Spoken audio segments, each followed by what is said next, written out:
Shalom. Shalom. Selamat pagi. Ini kali pertama saya membawakan firman Tuhan di tempat ini. Mungkin ada sebagian yang sudah kenal saya, tapi ada sebagian yang belum kenal saya. Jadi sedikit saya perkenalkan diri saya. Nama saya adalah Hendrawan Sudarpo. Di situ ada tertera. Saya sudah menikah. Ini istri saya di depan saya. Kami dikaruniai 3 orang anak, 2 wanita.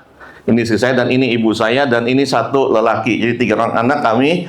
Nah, anak kami semua sudah cukup dewasa. Semua sudah bekerja. Yang wanita yang pertama usia 29 tahun, yang kedua akan usia 28 tahun. Yang bungsu anak laki satu-satunya usia 22 tahun. Saat ini mereka sudah bekerja semua. Dan puji Tuhan, mereka bekerja di Amerika bertiga. Jadi teman-teman bilang, saya dengan istri sekarang setiap hari hanya berbulan madu saja, berduaan. Memang enak sih bulan madu. Cuman sayang madunya kadang-kadang ada yang pahit. Tapi madu yang pahit itu ternyata Bapak Ibu sehat loh. Jadi kadang-kadang ya sedikit ada gesekan-gesekan, itu namanya madu yang pahit tapi tetap sehat. Nah, itu aja sedikit perkenalan saya. Oh ya, saya juga background-nya adalah seorang pengusaha di bidang konstruksi. Dan untuk pelayanan, saya terlibat juga mendirikan Fun Church yang pertama di Surabaya Barat tahun 2018. Kemudian puji Tuhan, tahun 2024 gereja kita diizinkan Tuhan untuk buka cabang yang kedua di Gading Serpong. Kemudian tahun ini, tahun 2025, puji Tuhan, gereja kita juga diizinkan Tuhan untuk membuka sekaligus 2 cabang. 1 di sini dan 1 lagi di Surabaya Timur.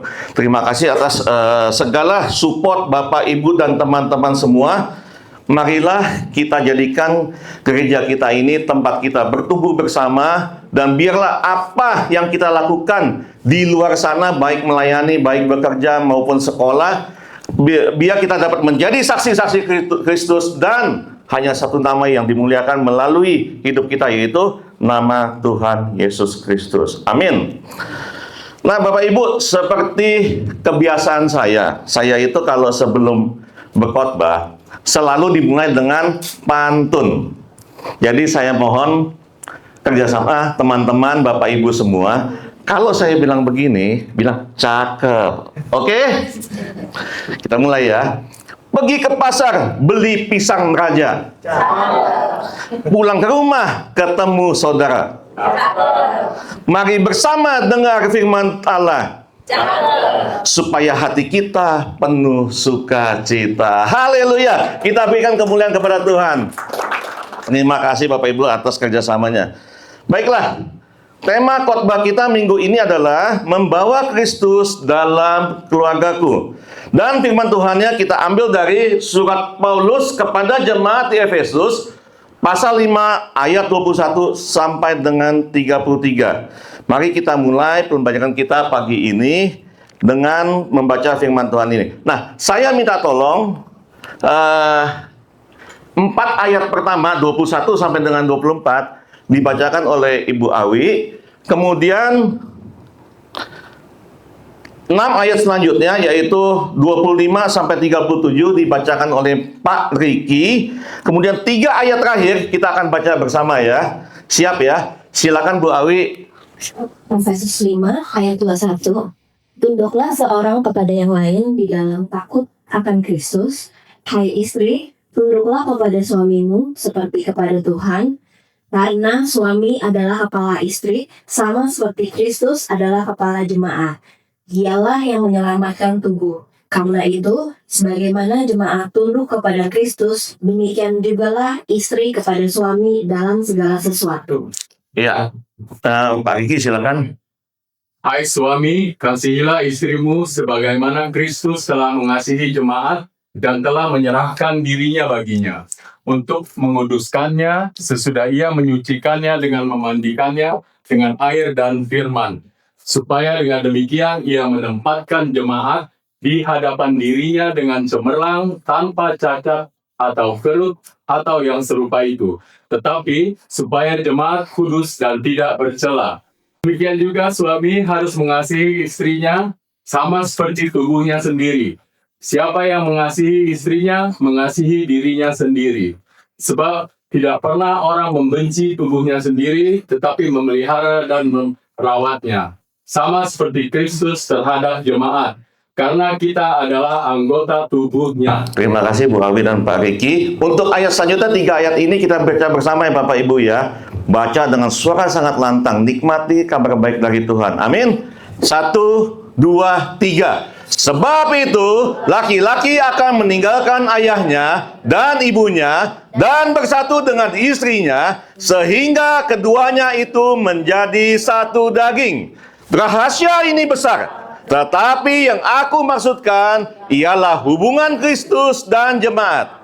Bagaimanapun juga, bagi kamu masing-masing berlaku, kasihilah istrimu seperti dirimu sendiri, dan istri hendaklah menghormati suaminya. Demikianlah firman Tuhan. Berbahagialah kita yang mendengarkan firman Tuhan, merenungkannya dan melakukannya setiap saat. Nah, Bapak Ibu teman-teman semua, kalau kita perhatikan firman Tuhan pagi ini, firman Tuhan ini ditulis oleh Rasul Paulus dengan bahasa yang sangat mudah dimengerti, sangat mudah dipahami. Bahasanya sangat gamblang, bahasa sehari-hari lah.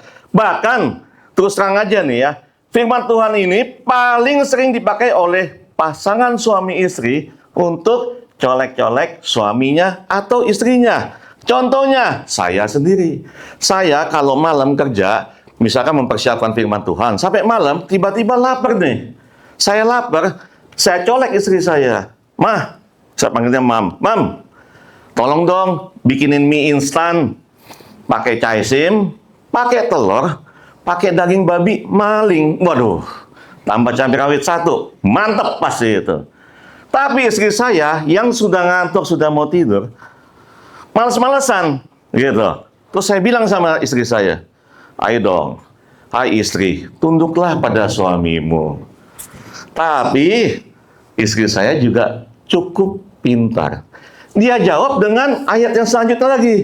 Hai suami, kasihilah istrimu. Gue udah ngantuk, lu bikin aja sendiri kali, gitu kan. Nah, itulah firman Tuhan ini paling sering dipakai oleh pasangan suami istri. Dan, oh iya, sebentar. By the way, kalau di sini masih ada yang single, pasti bilang, Esther, kok hari ini firman Tuhannya sepertinya hanya untuk suami istri sih? Saya kan belum nikah. Enggak gitu. Memang saat ini belum nikah. Tapi suatu saat, pasti kalian juga akan menikah kan? Iya kan? Nggak mungkin tidak menikah kan? Karena menikah dan mempunyai keluarga itu adalah salah satu inisiatif Allah. Dan juga untuk orang tua dan anak-anak, firman Tuhan hari ini juga ada beberapa hal yang kita belajar hari ini yang bisa menjadi relevan dalam hubungan orang tua dengan anak-anak. Siap ya semuanya ya? Kita masuk ya. Nah, Bapak Ibu, sekitar 2 bulanan yang lalu, ada suatu peristiwa yang sangat menghebohkan di dunia maya, di dunia medsos. Mungkin Bapak Ibu ada yang tahu peristiwa ini atau ada yang pernah melihat dan mendengarnya. Kita lihat ya. Filmnya. Alright, come on. You okay? Oh, what? Either they're having an affair or it's very shy. A good question. Nah, pasti saya yakin kalau yang suka main medsos, apalagi Instagram, tahu nih cerita ini. Jadi begini Bapak Ibu, mungkin saya tambahkan sedikit dan mungkin juga ada yang nggak tahu juga ya. Ini peristiwa ini terjadi di konser Coldplay di Boston, Amerika, gitu. Nah, di konser Coldplay itu ada fitur kiss cam namanya. Jadi ada kamera yang melihat kepada para penonton yang ada yang mesra, namanya juga kiss cam gitu ya, untuk ditampilkan di layar di tengah tempat konser tersebut gitu. Nah, maksudnya untuk menjadi surprise bahwa ada kemesraan dalam vibe di konser Coldplay tersebut. Nah, kebetulan surprise ini bagi kedua pasangan tadi yang pertama menjadi surprise yang tidak mengenakan. Kenapa tidak mengenakan? Karena ternyata mereka berdua sedang berselingkuh. Mereka berdua berzina.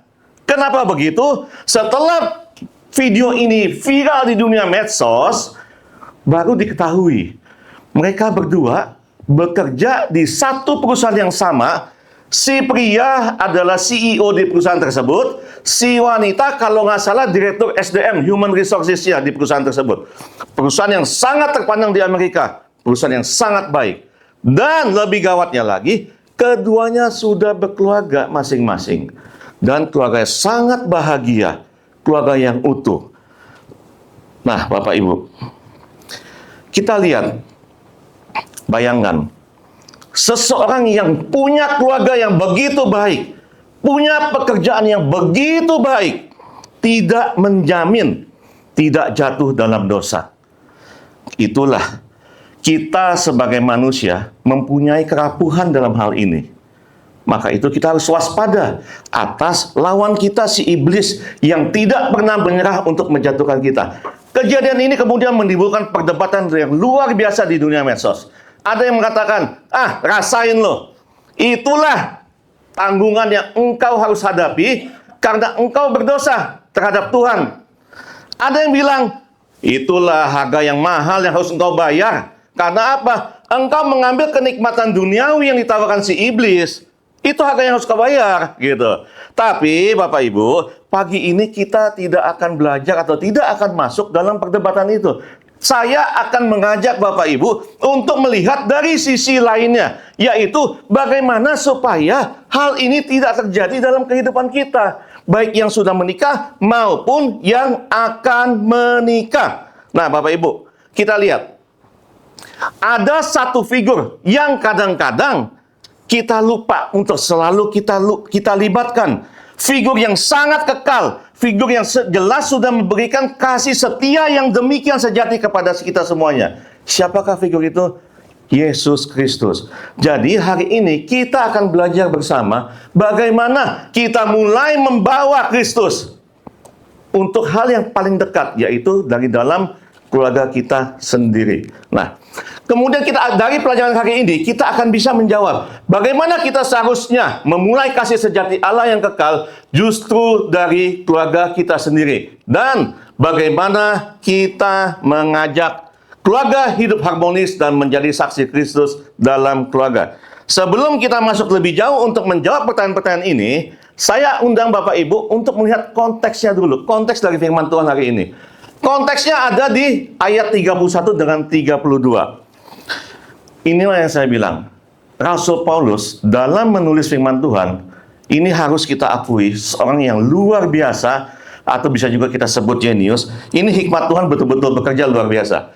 Konteksnya justru ada di bagian akhir dari firman Tuhan hari ini.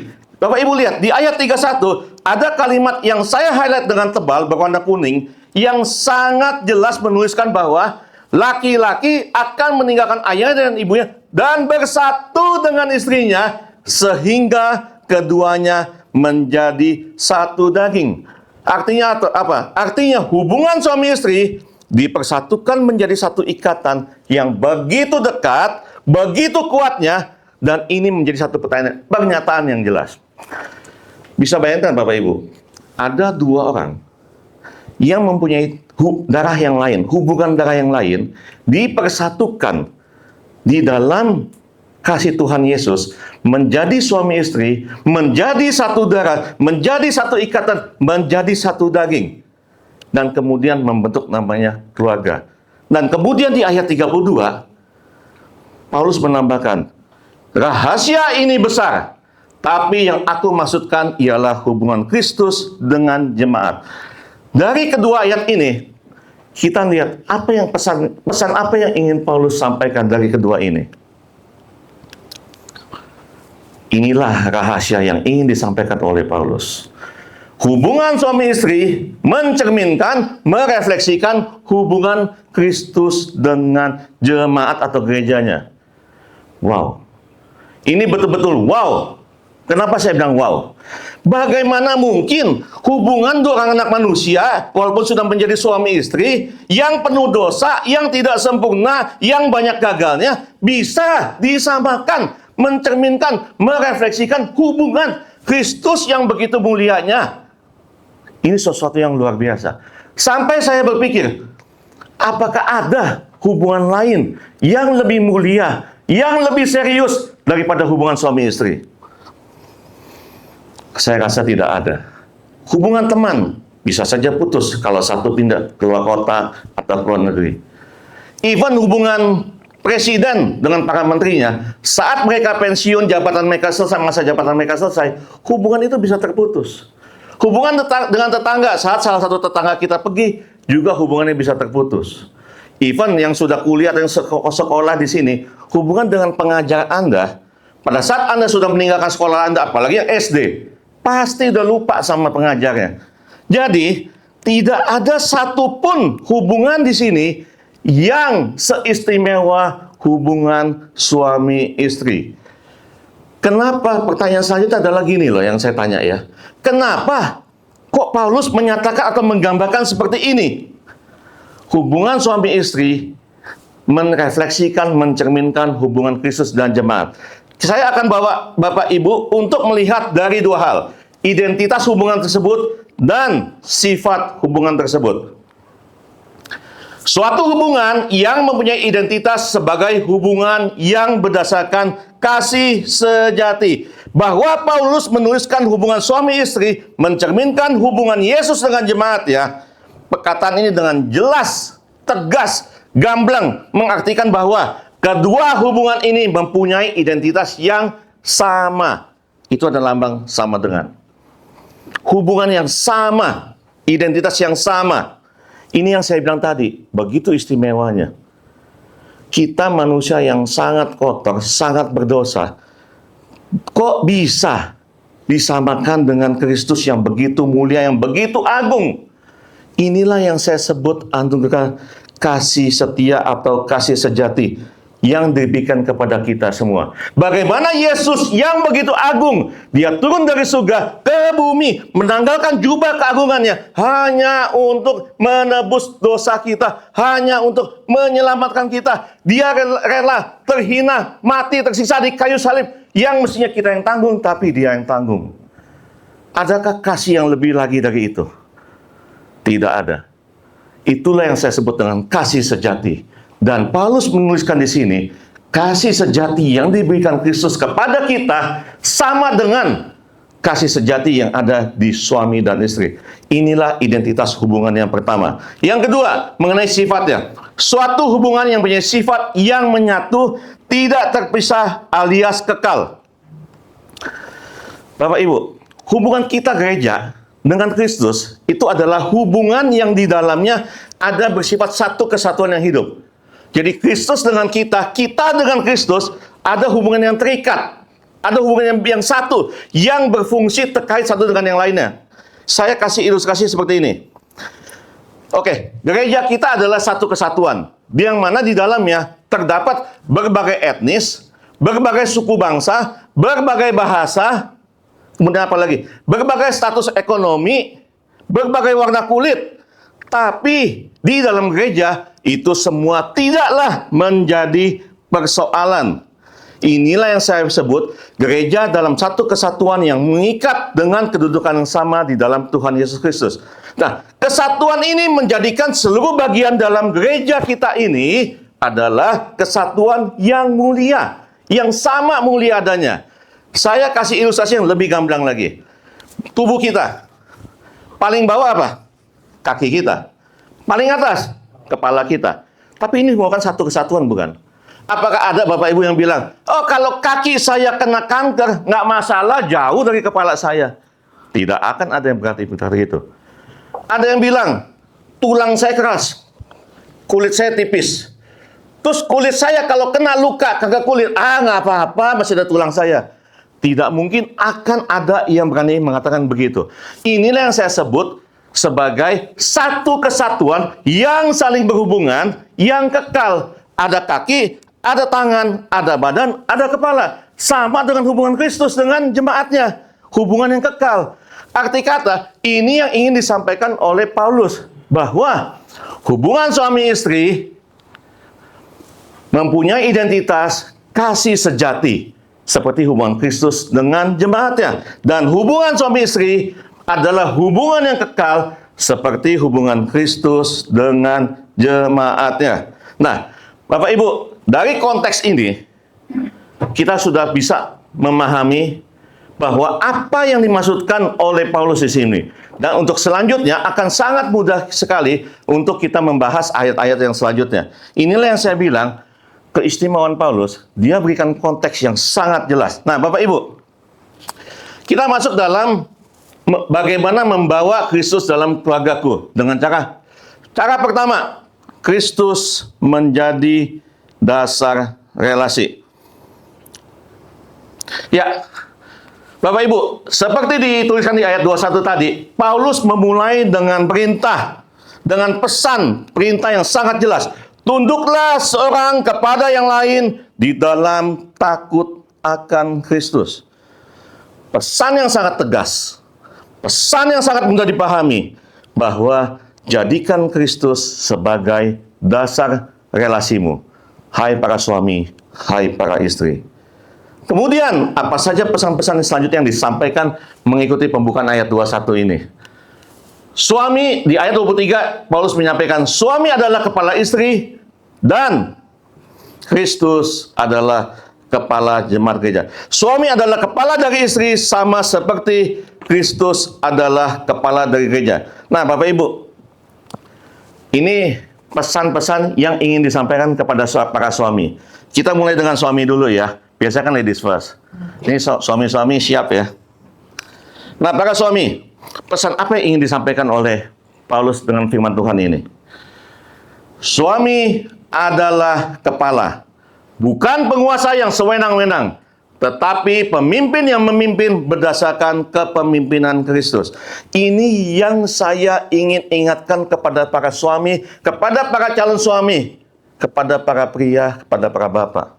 Seringkali kita berpikir, saya adalah kepala, saya adalah penguasa, saya bisa berlaku seenak-enaknya karena saya adalah penguasa. Padahal yang di sini disebutkan bukan penguasa yang sewenang-wenang. Tugas seorang suami, tugas seorang lelaki yang akan menjadi suami adalah apa? Sebagai kepala. Kepala yang apa? Kepala yang merencanakan keluarganya. Kepala yang merencanakan masa depan istrinya, masa depan anak-anaknya, masa depan keluarganya. Kepala yang bertanggung jawab atas keluarganya. Bukan kepala yang menindas. Bukan kepala yang sewenang-wenang. Kepala di sini adalah pemimpin. Kepemimpinan. Memimpin berdasarkan Kristus. Saya mau tanya kepada para pria atau bapak-bapak yang sudah jadi suami. Kepemimpinan apakah yang Kristus contohkan? Apakah kepemimpinan yang sewenang-wenang? Apakah kepemimpinan yang menindas? Apakah kepemimpinan yang ingin menang sendiri yang Kristus contohkan di sini? Tidak. Kristus adalah pemimpin yang berkorban dan menyelamatkan. Itulah teladan, itulah dasar dari suatu hubungan. Nah, Kristus malah berkorban, dirinya menerima semua hukuman yang seharusnya saudara dan saya terima di atas kayu salib.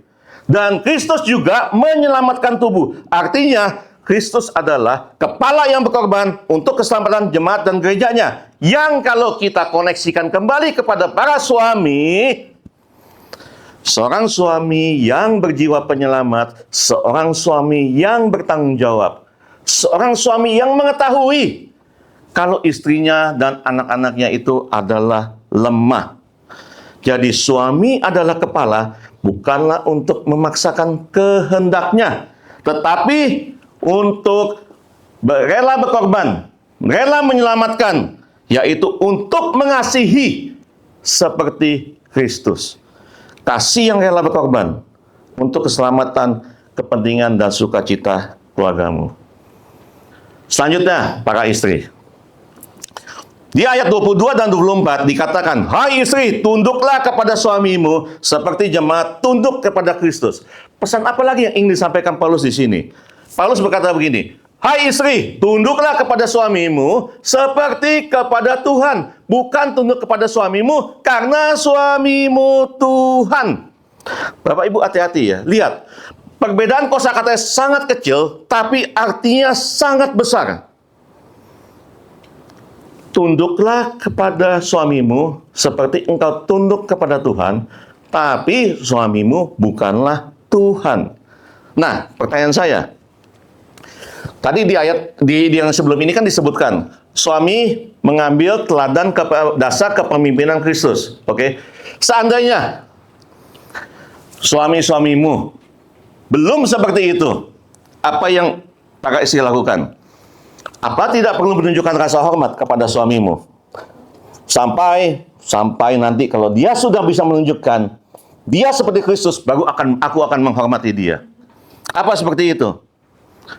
Jangan ya, ibu-ibu, para istri, dan para wanita yang akan menjadi istri atau ibu-ibu juga.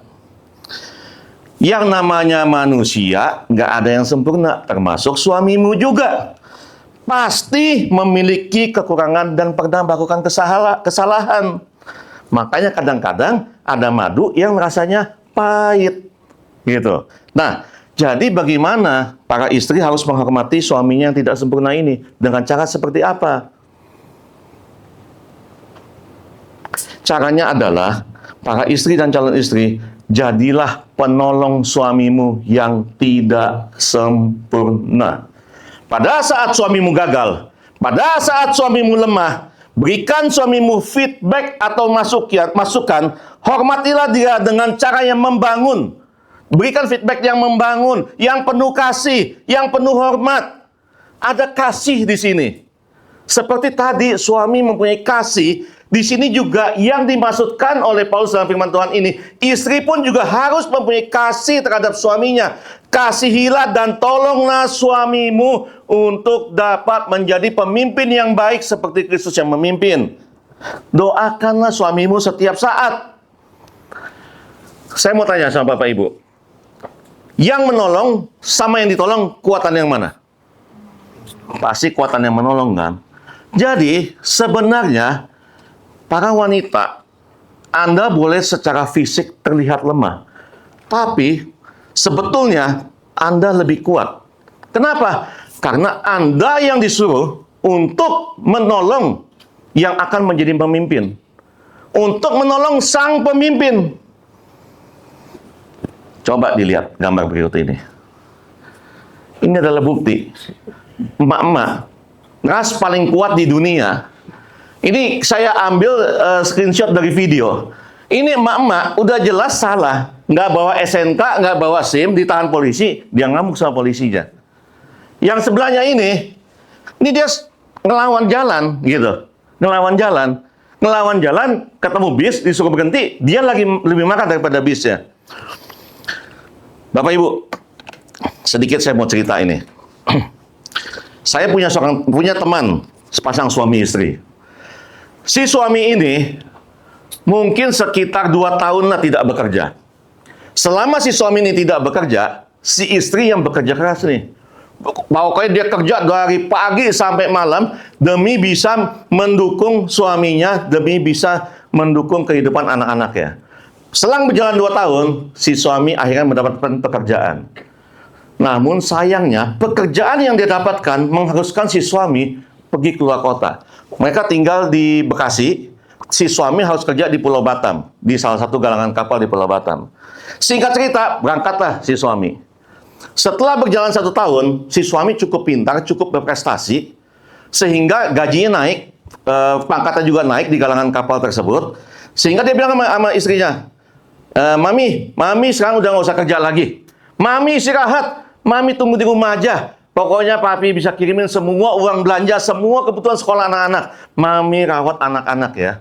Tentu saja sebagai istri dia sangat bersyukur, sangat senang sekali. Ya kan? Nah, selang setahun setelah itu, apa yang terjadi? Si suami mulai mempunyai wanita idaman lainnya. Dia pernah berbicara sama saya. Saya bilang, bro, ngapain kayak begitu? Itu dosa dan segala macam lah saya udah bicarakan sama dia. Tapi yang namanya orang sedang mabuk cinta selalu punya alasan. Lah bro, lu nggak tahu sih bro, lu nggak pernah ngerasain sih kayak gue. Gue lama bro sendirian di sana, kesepian. Kita ini lelaki bro, bla bla bla bla bla bla bla.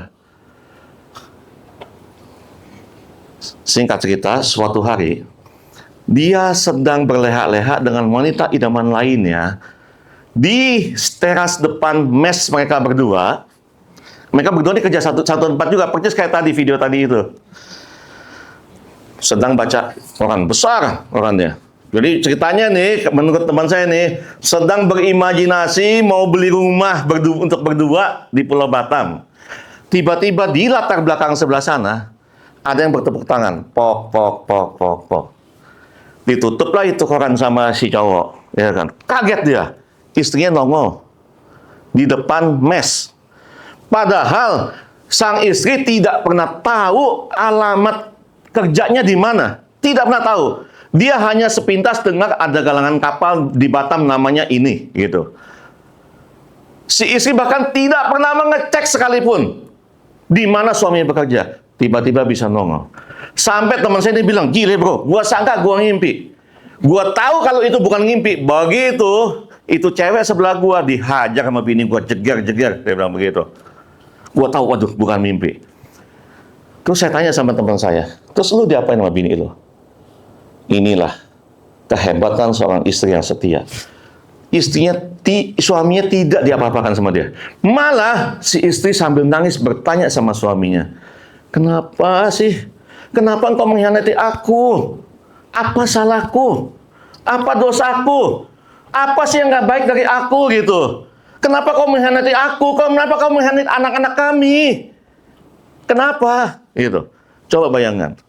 Istri yang begitu kasihinya, begitu cintanya, melihat kejadian itu, secara emosi dia luangkan, dia tumpahkan kepada si Will, wanita idaman lainnya. Tapi suaminya dia rangkul. Akhirnya pulanglah mereka berdua kembali ke Jakarta. Dan si suami minta izin sama perusahaan untuk cuti sebentar.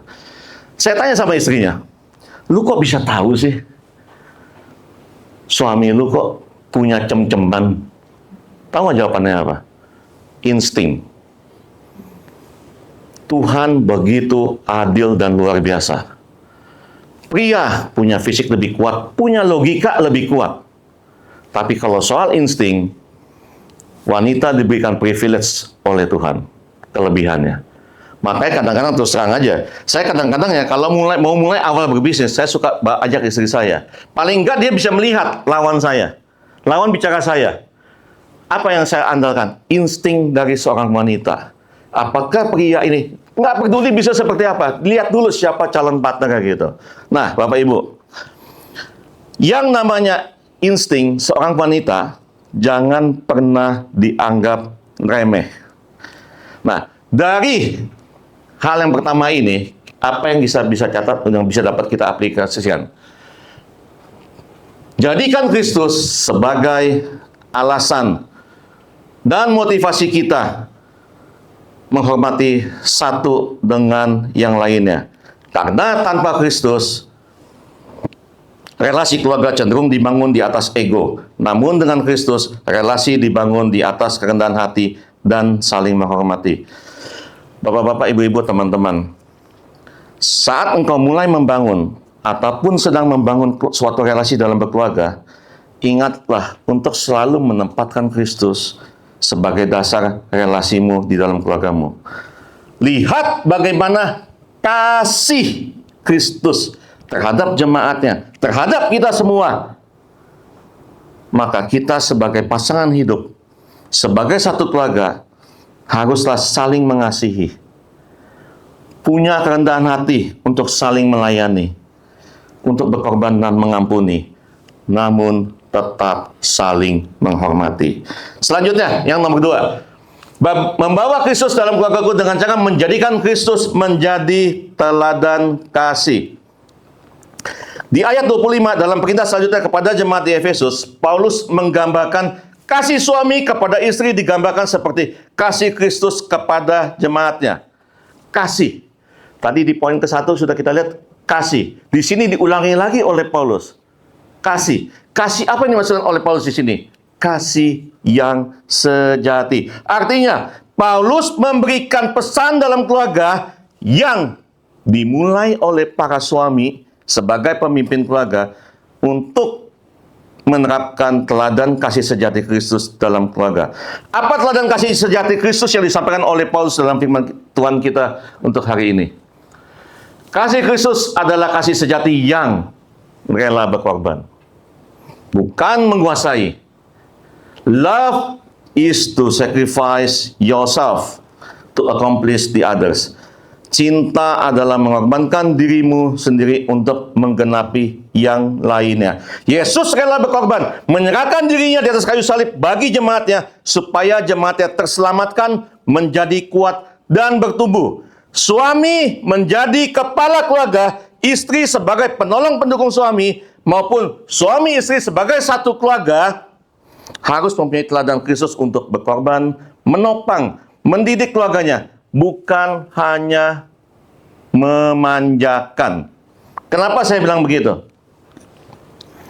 Seringkali orang tua nih, saking sayangnya sama anaknya dijaga, ya kan, dengan langsung, wah saya berkorban untuk anak saya. Kalau saya ibaratkan, seringkali orang tua membuat anak-anak itu seperti sekuntum bunga yang kemudian tangkainya dipotong, ditaruh di dalam vas bunga, menjadi cantik kelihatannya. Tapi kita suka lupa bahwa bunga tersebut tidak akan pernah bisa tumbuh lagi.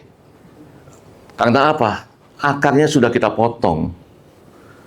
Kelihatan cantik. Ini yang saya maksudkan. Rela berkorban di sini bukan semata-mata sebagai suami atau sebagai istri atau sebagai orang tua. Berkorban hanya untuk mencari uang. Yang penting saya mencari uang, apapun kebutuhan anak saya penuhi. Tapi lupa mendidik anaknya dengan ketegasan, dengan kedisiplinan. Berkorban, yes, kita berkorban perasaan. Berkorban perasaan, betul. Dan anak-anak juga berkorban mungkin karena kedisiplinan kita. Tapi itu ya yang akan membentuk anak-anak tersebut. Demikian juga pasangan suami istri. Kadang-kala berkorban itu hanya dipikirkan soal materi saja gitu. Kita lupa hal yang lainnya yang disebut berkorban untuk membentuk. Kemudian kasih Kristus adalah kasih sejati yang lainnya, menguduskan, menyucikan, dan membentuk. Dikatakan menguduskan dan menyucikan dengan air dan firman. Air di sini melambangkan pembersihan dan pentobatan. Firman adalah kuasa yang membersihkan hati dan pikiran. Kemudian Kristus menyerahkan dirinya di atas kayu salib bukan hanya untuk memberikan rasa aman karena keselamatan, tetapi juga untuk mengubah jemaat menjadi kudus. Lihat Bapak Ibu. Kasih sejati pertama adalah mengorbankan. Mengorbankan bukan hanya soal materi, tapi juga untuk membentuk pasangan maupun anak-anak kita. Yang kedua, kasih sejati adalah menguduskan, menyucikan, dan membentuk. Saya ambil satu kiasan pasangan duniawi kalau menikah. Banyak orang yang menikah hanya untuk mencari apa? Romantisme. Yang lebih gawat, menikah untuk apa? Tambahan penghasilan supaya double income. Tapi seringkali saat kita menikah, kita tidak mau diubah. Selalu kita sampaikan kepada pasangan kita, lu kalau mau terima gua apa adanya. Jangan coba-coba ubah gua. Inilah gua gitu. Tetapi Injil hari ini yang kita pelajari justru mengatakan sebaliknya. Kita sadar, kita sendiri harus sadar bahwa kita penuh kelemahan.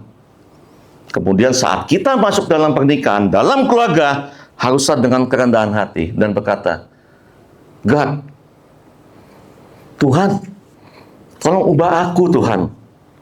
Ubahlah aku.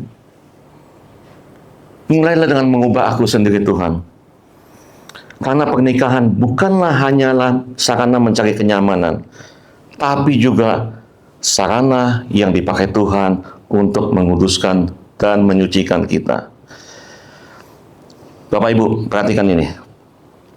Pasangan kita bukanlah juru selamat.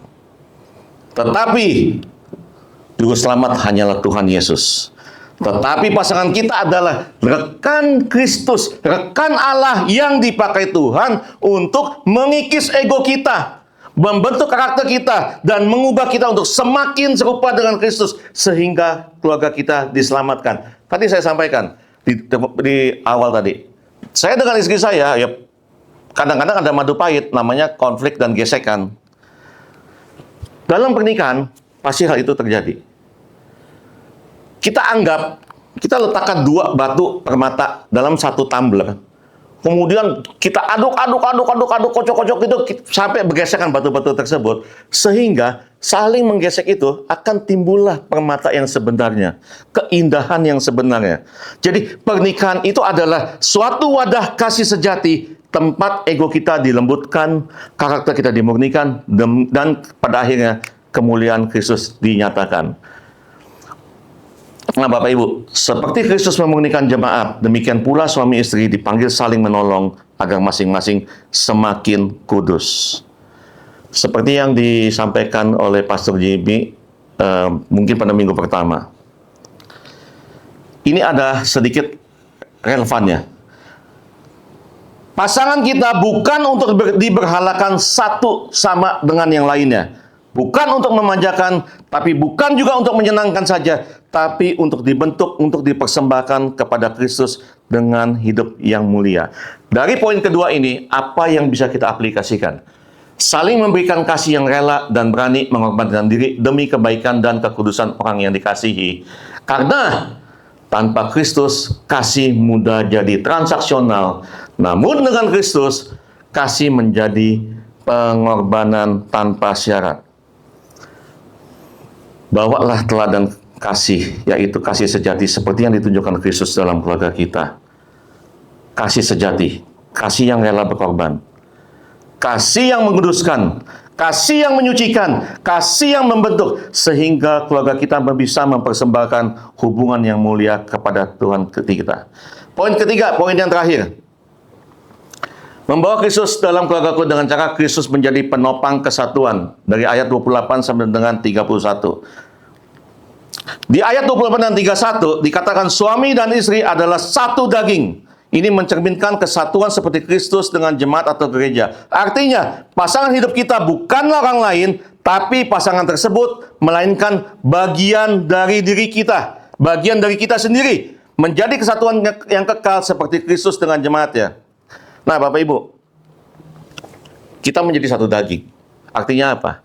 Pada saat suami mengasihi istrinya, ataupun sebaliknya istri mengasihi suaminya, artinya Anda sedang mengasihi diri Anda sendiri. Tapi jika suami melukai istrinya, ataupun istri melukai suaminya, berarti Anda pun sedang melukai diri Anda sendiri. Dan kemudian di ayat 29 dan 30 juga Paulus menyampaikan bahwa Kristus memelihara. Dalam bahasa aslinya, bahasa Yunani artinya memberi makan, mengasuh, menyediakan kebutuhan. Dan Kristus juga merawat. Dalam bahasa aslinya disebutkan menghangatkan, melindungi dengan penuh kelembutan. Kalau saya boleh ilustrasikan poin ketiga ini sebagai satu kesatuan, coba Bapak Ibu lihat gambar ini. Yang paling atas pasti pejantannya. Yang di bawah adalah betinanya. Kemudian paling bawah adalah anak-anaknya. Apa makna yang saya dapatkan dari gambar ini? Kasih sejati dalam pernikahan bukan hanya soal pengorbanan besar suami dan istri, tapi juga kesetiaan dalam perhatian sehari-hari. Mendengarkan, komunikasi, menolong, saling menghargai, saling mendukung. Dengan kata lain, kasih suami istri harus satu dan nyata. Bukan hanya di bibir, melainkan dalam sikapmu sehari-hari terhadap pasanganmu, dalam merawat pasanganmu, dan dalam merawat keluargamu. Dan dari poin yang ketiga ini, kita bisa dapatkan apa? Dengan menjadikan Kristus menjadi penopang kesatuan di keluarga kita, maka berperilaku baik terhadap pasangan adalah ukuran kasih terhadap diri kita sendiri. Pernikahan Kristen dapat menjadi refleksi dari relasi antara Kristus dengan jemaat dan gerejanya. Artinya apa? Pernikahan Kristen dapat memperlihatkan kasih yang mengorbankan, kasih yang memelihara, kasih yang merawat, kasih yang setia, kasih yang kekal sampai akhir. Jadi Bapak Ibu, kita sudah bisa memahami ya, membawa Kristus dalam keluargaku dengan cara menjadikan kasih Kristus sebagai dasar relasi kita dalam keluarga. Dengan menjadikan kasih sejati Kristus sebagai teladan kasih dalam keluarga kita. Dengan menjadikan kekekalan Kristus sebagai penopang kesatuan di keluarga kita. Pemain keyboard, please. Teman-teman, Bapak Ibu sekalian, jadi dari pembacaan hari ini, kalau saya tarik kembali ke pertanyaan pertama, bagaimana kita seharusnya memulai kasih sejati Allah yang kekal justru dari keluarga kita sendiri? Inilah jawabannya. Jawaban Injil atas pertanyaan tersebut adalah membawa Kristus dalam keluarga berarti mengundang kasih pengorbanannya menjadi pusat setiap hubungan, menjadikan teladannya sebagai pola hidup, dan bersandar pada kuasanya yang kekal untuk menjaga kesatuan. Pertanyaan kedua yang tadi kita lihat di permulaan, bagaimana kita mengajak keluarga kita hidup harmonis dan menjadi saksi Kristus dalam keluarga? Jawaban Injilnya adalah berakar pada Injil. Karena keluarga bukan sekedar tempat tinggal, tetapi cerminan Injil bagi dunia, di mana pengampunan, pengorbanan, dan kesetiaan Kristus terlihat nyata. Oke, sedikit tambahan, Bapak Ibu. Ini kesaksian saya sendiri. Sekitar hampir sebulan yang lalu, saya dan istri baru saja melewati ulang tahun pernikahan kami yang ke-30 tahun. Banyak teman-teman bertanya, "Bro, hebat lu ya, bisa mempertahankan pernikahan selama 30 tahun. Emang nggak pernah ya berantem ya, berselisih ya?" Saya bilang, tidak mungkin dalam satu pernikahan tidak pernah mengalami hal-hal tersebut. Apalagi kalau Bapak Ibu tahu latar belakang saya dulu sebagai seorang businessman sebelum saya kenal melayani Tuhan, sebelum saya kenal Tuhan, sebelum saya bertobat. Segala macam hal yang jelek, hal yang terjelek sekalipun, bahkan teman-teman saya suka mengatakan saya seorang manusia yang biadab, sudah saya lakukan. Tapi saya bersyukur sama Tuhan. Tuhan masih mau mengambil saya. Apa yang Tuhan lakukan? Dia mulai dari keluarga saya sendiri. Dia berikan saya seorang istri yang mau memahami saya, mau mengampuni saya, dan mau mendoakan saya. Saya bukanlah seorang suami yang sempurna. Saya seorang suami yang terlalu banyak hal yang tidak baik yang telah saya lakukan. Sampai istri saya ini pernah curhat dengan temannya, seorang hamba Tuhan lainnya dekat rumah saya. Seorang hamba Tuhan ini sampai ngomong sama istri saya, "Jangan khawatir, tetap beriman terus sama Tuhan, berdoa, doakanlah suamimu. Lu nggak tahu nanti suatu saat." Ini mungkin kejadiannya sekitar 10 tahun yang lalu. Suami lu bisa jadi pendeta. And here I am now. Banyak orang bertanya sama saya, mereka teman-teman saya yang tahu latar belakang saya dulu, sebejat apanya saya dulu. "Bro, kok lu bisa sih jadi pendeta?" Jawaban klasik adalah panggilan Tuhan. Tapi jawaban sesungguhnya adalah rahasia Tuhan. Rahasia yang tadi begitu besarnya. Yang dia beritahukan kepada saya pada saat saya menyusun khotbah ini. Begitu mulianya, begitu istimewanya hubungan suami istri. Janganlah pernah disia-siakan. Kehidupan pernikahan, tapi saya tidak berusaha menakut-nakuti yang belum menikah ya. Jangan seperti itu juga. Kehidupan pernikahan tidaklah mudah. Tapi bukan menjadi alasan kita untuk tidak menikah atau mengakhiri pernikahan atau malah membuat keluarga jadi berantakan. Karena pernikahan dan keluarga mencerminkan kasih Kristus kepada jemaat yang begitu indah dan kekal. Maka pernikahan yang baik seringkali mendapatkan serangan iblis. Tetaplah waspada dan bawalah pernikahan dan keluargamu berakar pada Injil. Bapak Ibu yang sudah menikah, mungkin pasanganmu belum berubah. Namun jangan pernah berpikir untuk terus merubah pasanganmu. Karena jangan lupa, biar Tuhan lebih dulu mengubah dirimu, sehingga pasanganmu dapat melihat Kristus di dalam dirimu. Dan pada akhirnya, keluarga bisa diselamatkan. Istri saya juga bukan orang yang sempurna. Tentu juga dia pernah melakukan kesalahan. Tapi itulah cara dia mengampuni saya. Cara dia berkorban untuk memaafkan saya. Sakit bagi dia, pasti. Pasti sakit. You can forgive, but you cannot forget. Pasti sakit. Tapi apa yang saya lihat dari situ? Ada kasih Kristus yang ditunjukkan kepada saya. Sehingga saya bisa lebih mengenal siapa Kristus. Kalau ada yang bertanya kepada saya, apakah ada pernikahan yang sempurna? Tidak akan pernah ada pernikahan yang sempurna. Tidak akan pernah ada keluarga yang sempurna. Karena yang menikah adalah seorang suami yang tidak sempurna dan seorang istri yang tidak sempurna. Dan juga anak-anak yang tidak sempurna.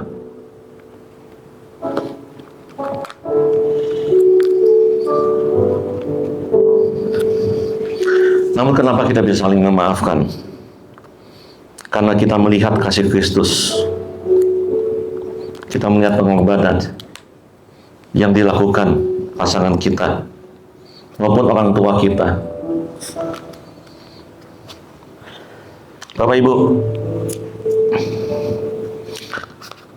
kita butuh Kristus yang sempurna agar kita dapat mengalami kasih-Nya yang setia dan sempurna, sehingga pernikahan yang tidak sempurna dan dapat terselamatkan sampai pada akhirnya, sampai Tuhan Yesus datang yang kedua kalinya.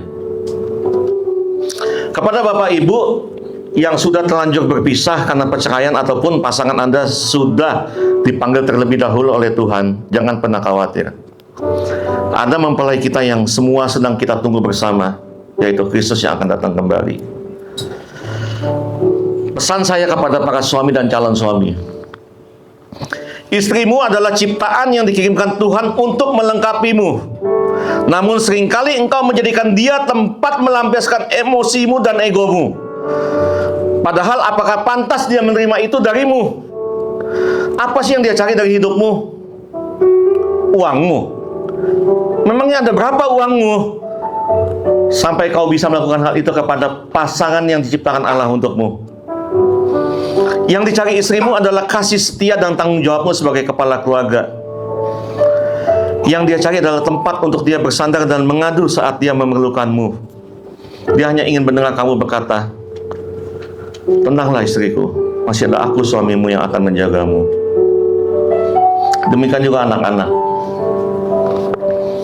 Ada orang tuamu di sana yang akan selalu siap menjagamu. Pesan saya kepada istri dan calon istri, suatu hari engkau mungkin tidak tahu kesulitan apa yang dihadapi suamimu di luar sana. Apa yang sudah dihadapi? Engkau mungkin tidak mengerti apa yang sedang dihadapi di luar sana. Janganlah engkau selalu mengeluh kepada dia. Tetaplah setia dan menghibur dia dan menolongnya. Berdoa dan serahkanlah pada Tuhan, biar Tuhan yang bekerja dalam segala hal di atas pernikahanmu. Pembelajaran kita hari ini saya akan tutup dengan ayat 33. Bagaimanapun juga bagi kamu masing-masing berlaku, kasihilah istrimu seperti dirimu sendiri, dan istrimu hendaklah menghormati suaminya. Dari ayat ini saya mendapatkan suatu quote yang saya buat sendiri, yang saya yakin sangat baik dan sangat memberkati kita semua. Bapak Ibu, Bila dirimu mencintai dan mengasihi Allah Bapa yang menciptakanmu, yang menyelamatkanmu, maka cintailah dan kasihilah keluargamu yang telah diciptakannya juga untukmu. Mari saya undang Bapak Ibu untuk kita bangkit berdiri.